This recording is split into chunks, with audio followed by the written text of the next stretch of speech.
What's up, Foundation? What's up, YouTube? Man, it's me, your big partner, Cartoon 53. Man, I'm back again. I'm back again.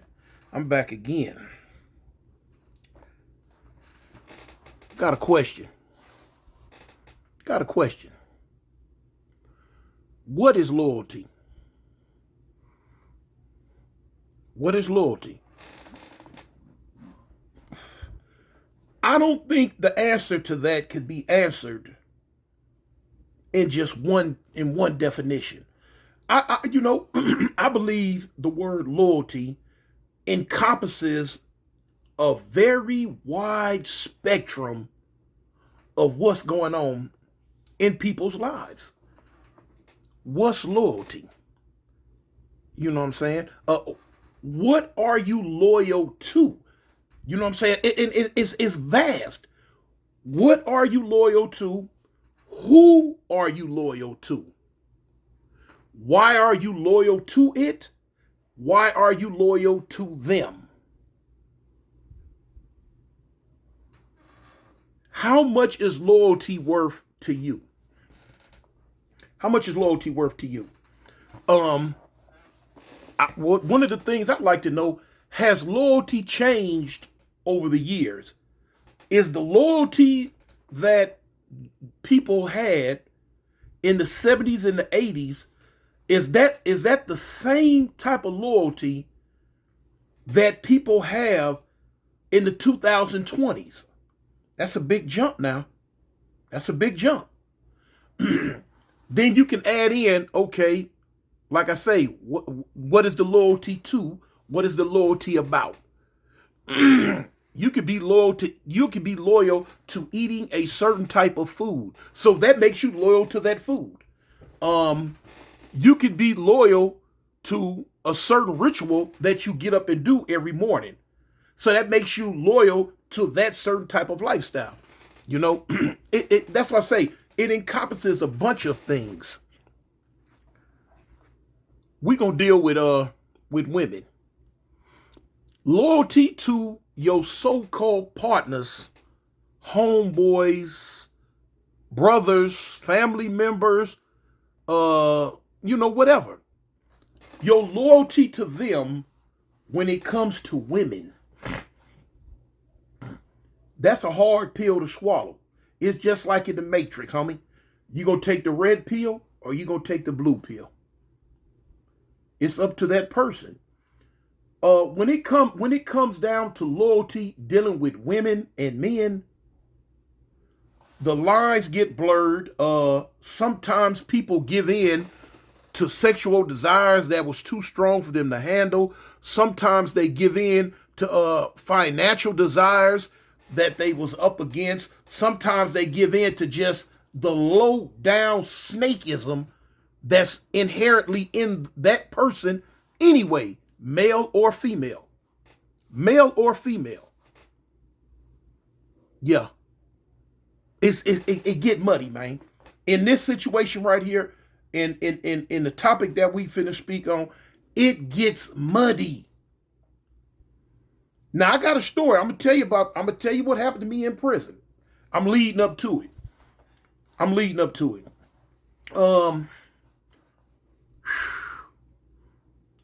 The reason why I speak on loyalty in the 2020s versus loyalty in the 70s and 80s is because I remember back in the 80s, and it wasn't no thing. Didn't nobody, hey, it is what it is, was what it was. It was gonna be what it was gonna be, or see. In the 1980s, if you went to jail, now I can't speak on what happened and what went on in everybody else section. I'm gonna speak on how it was in that East Side 53rd Street section. You went to jail. Hey, homie, from my understanding of what it looked like to me, your girl was fair game. If a homie knocked your bro, she was just knocked. She was got. You know what I'm saying? It wasn't like he was R-ing her. Now y'all, so when I say R-ing her, y'all know the other letters that go behind that. Y'all know YouTube be tripping. But it wasn't like the homie was basically, he wasn't taking it. She was giving it to him. And that's what it was.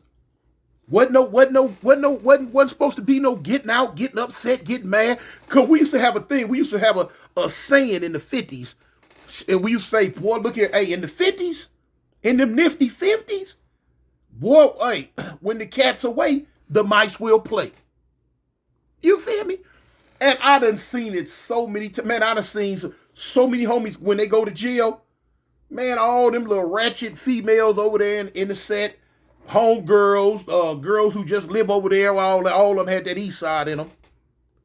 You go to jail, bang, they was laying up with another homie. If they wasn't laying up with them, why you was out? But you go to jail over there, they would definitely get with another homie.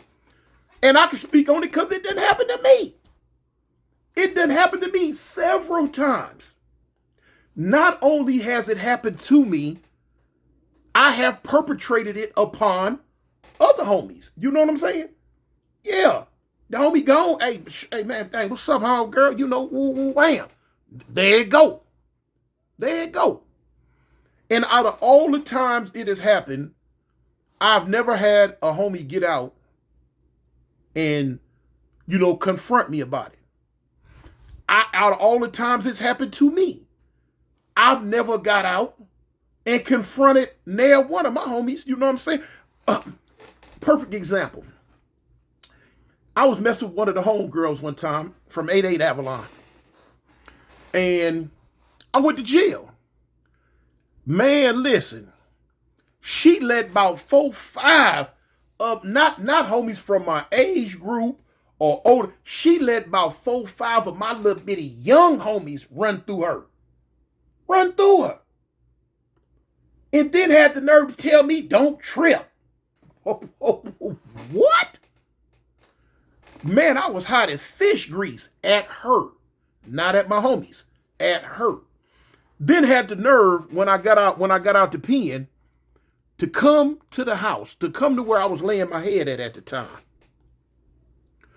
I ain't gonna never forget, she had a bag of Winchell's donuts in her hand and knocked at the door. I hadn't been out for about 2 days, maybe. Knocked at the door early that morning. I open up the door, I look at her, I'm like, dang, cuz, I'm like, well, fool, what you want? What's up? What you here for? Oh, you still on that? You still tripping? Cuz, what? Tripping? I was cussing back there. I was like, man, if you don't get the F off my porch right now, get out of here. Your stinking behind. I don't want nothing to do with you. She gonna drop the donuts on the porch and turn around and walk off. I picked that same bag of donuts up and bust that heifer in the head with them. I threw them. Whoo. Man, hit her in the back of the head. Whop. Man, donuts went everywhere. But yeah. And that wasn't the first time. I can name you time after time after time. You know what I'm saying? Fool, matter of fact, I can name it. This one fool used to be from the set. Me and him had a running feud. We didn't like each other, and that was that. But now how we would get at each other, we would knock each other's bras. He got, let me see, 1, 2. I think he might have got me for 3 girls. I got him for 2. I know for 2. You know what I'm saying?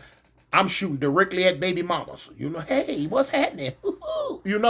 But yeah, that stuff happens. So, but anyway, moving right along. It happens, man. Now in this day and age, I don't know. Man, them youngsters out there in each other over some cat, over women. Now that's a volatile situation though. I'm not finna sit here and say that it don't get volatile. Yeah, it can get volatile, man. When you feel about a woman a certain type way, or when a woman feels about a man a certain type way, hey, their feelings and emotions can get carried all the way away. You know what I'm saying? And I'm going to tell y'all something. One of the most dangerous people you're going to run across is a person that's highly emotional. Now, I know y'all out there, y'all going to listen. Y'all gonna start thinking. Just think, all your little partners and homies you kick it with, you got some homies that's real emotional. They just turn everything up to 10, wham, real quick. They just super emotional. I bet they dangerous as all get out too, though, huh? Yeah. I bet they go 0 to 100 real fast. I bet they do. I bet they do. An emotional person is a very dangerous person. I'm an emotional person. I used to try to deny it when I was younger, but now in my older age, I know who I am. So I can admit my good, and I can admit my bad. I can admit my middle. I can admit my left, my right, my up, my down, my center. You know what I'm saying? I don't have nothing to prove to nobody but myself. So anyway, I can admit I'm an emotional person, a very dangerous person too, though.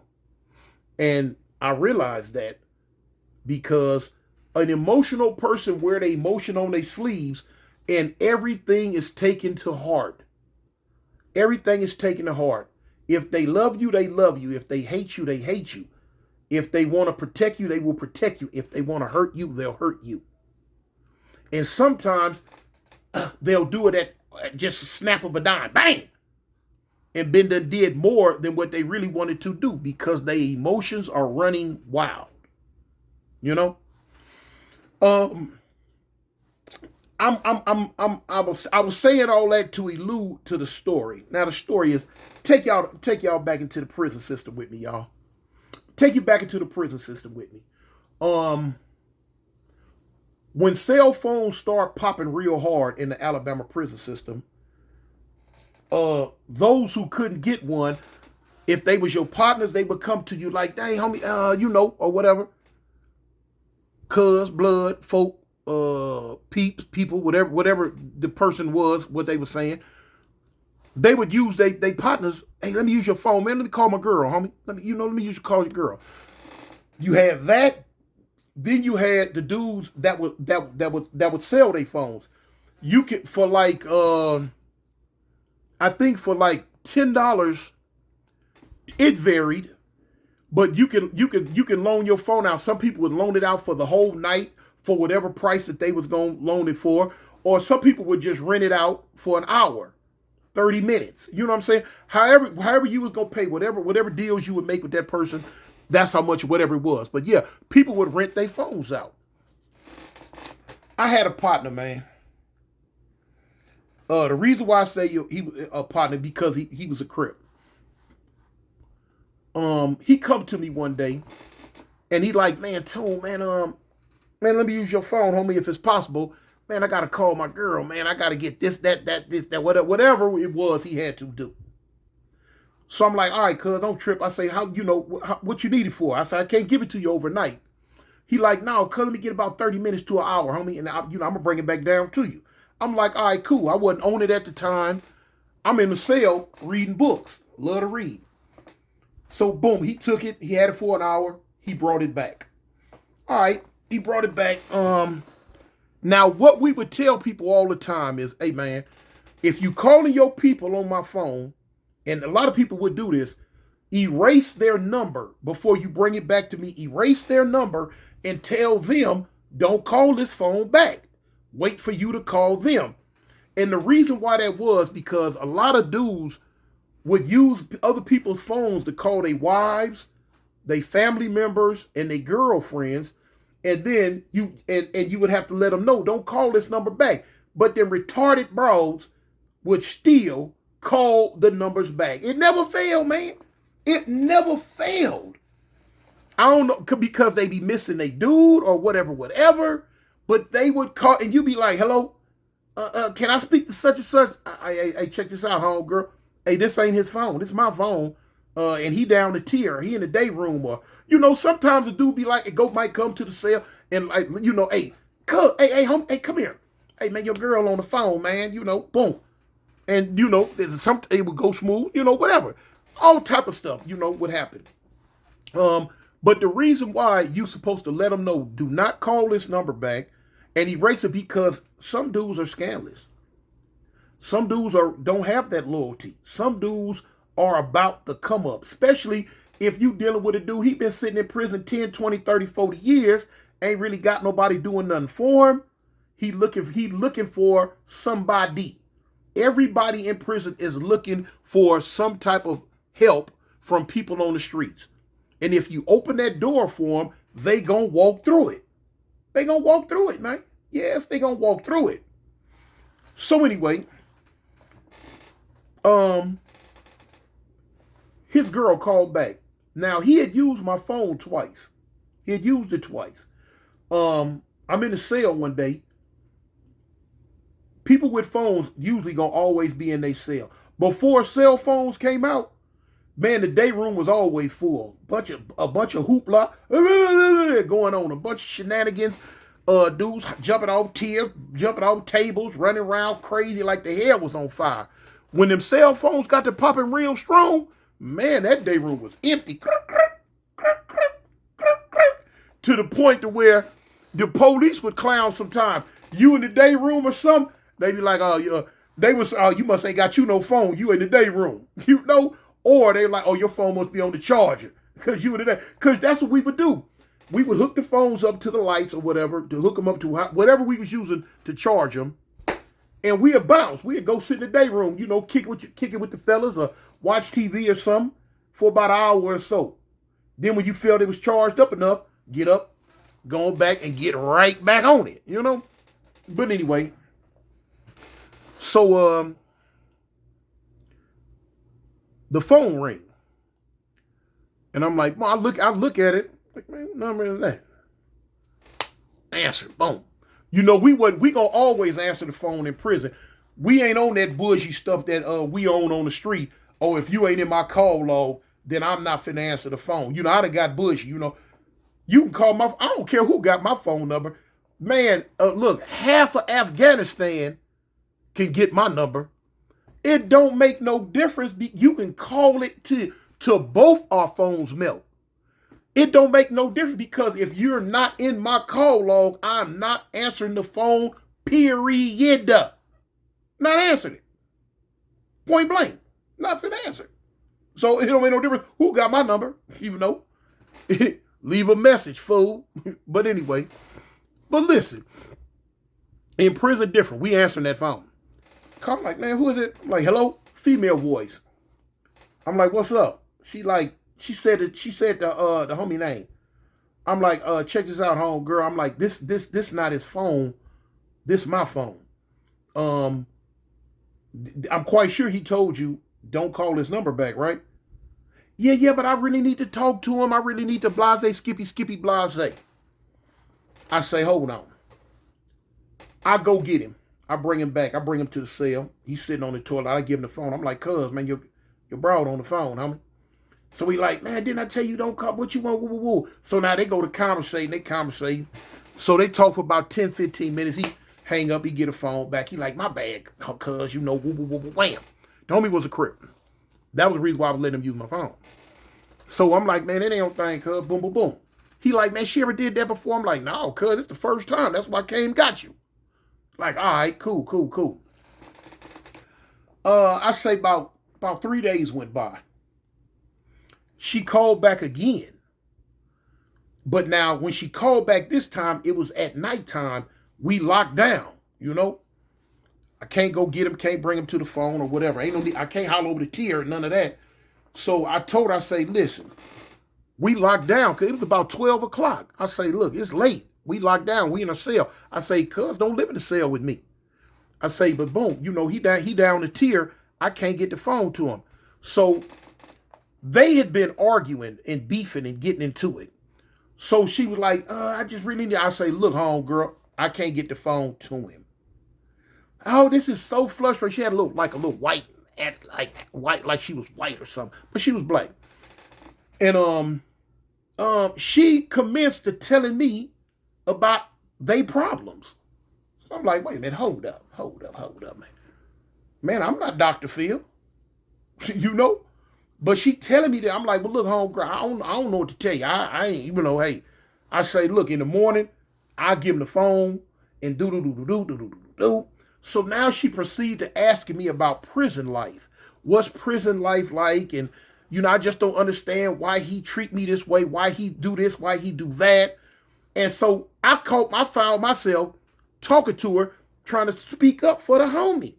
I'm like, man, give him some time, give him a break, cause it's a lot we go through in here and this, and that. Oh, well, I think he talking to other women. Whoa. Now, I'm not finna get into that. I wasn't finna get into that part of it. Whatever cuz doing, that's on him. I ain't finna tell him it. No. I don't know this bro from Adam's cat. So I'm like, look, I don't know what cuz doing. I don't know what he doing, and da-da-da-da-da. So I said it just the way I said it. She clicked on to the cuz word. She said, he say that too. He talk like that. I'm like, well, yeah, we both Crips. She said, oh, you a Crip too? I'm like, yeah, I'm Crip too. Oh, okay. That's what's up. So now she done hop from telling me they problems to telling me that's what's up because I'm a Crip too. So I cut her off. I say, look, in the morning, I'm going to give cuz the phone. He going to call you. Y'all do what y'all going to do. She was like, all right, thank you. Boom. Next morning, I call him down there. I let him use the phone. Boom. She called back again the next night. Now, she called back again the next night at 12 o'clock. At 12. That's part one. You get part two tomorrow. Peace. Gangsta boogie, gangsta boogie, gangsta boogie, gangsta boogie. Ain't nobody gangsta boogie. 4, 2, 1, man. 4, 2, 1, man.